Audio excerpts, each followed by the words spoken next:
अस्सलाम वालेकुम नाजरीन, मैं हूं मोहम्मद शहजाद और आप देख रहे हैं मेरा YouTube channel. Lahore core commander Salman Fayaz Ghani, जो कि अब इस्तीफ़ा दे चुके हैं या उनसे इस्तीफ़ा ले लिया गया है इदारे की जानब से, जब कोर कमांडर लाहौर का घर जलाया गया उस वक़्त कोर कमांडर और उनकी फैमिली घर में ही मौजूद थे। आपको सबसे पहले ये वीडियो दिखाते हैं, ये असल में क्या वजह बनी उनके इस्तीफ़े की और उन्होंने लोगों से क्या कहा।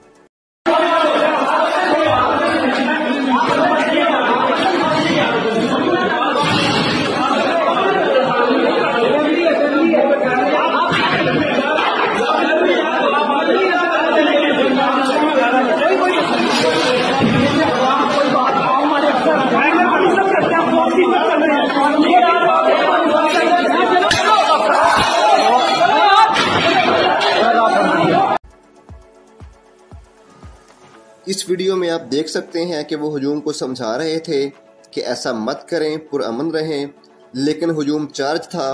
उनको बस इतना पता था कि इनके लीडर को रेंजर ने गिरफ्तार कर लिया है। लोगों ने कुछ नहीं सुना। लोगों ने पहले तो कोर कमांडर का पूरा घर तोड़ा, उसके बाद घर को आग लगा दी।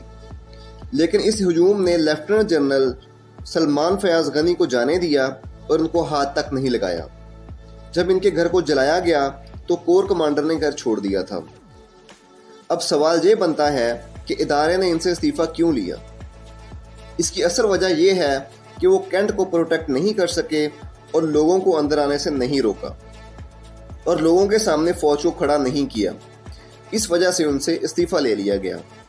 अब ऐसे बंदे को वहां लगाया जाएगा जो दोबारा ऐसा नहीं होने देगा, और अगर दोबारा लोग कैंट की तरफ जाएंगे तो ठीक वैसे ही किया जाएगा जैसे जनरल बाजवा के दौर में किया गया था कि लोगों के सामने लाहौर में टैंक खड़े कर दिए गए थे।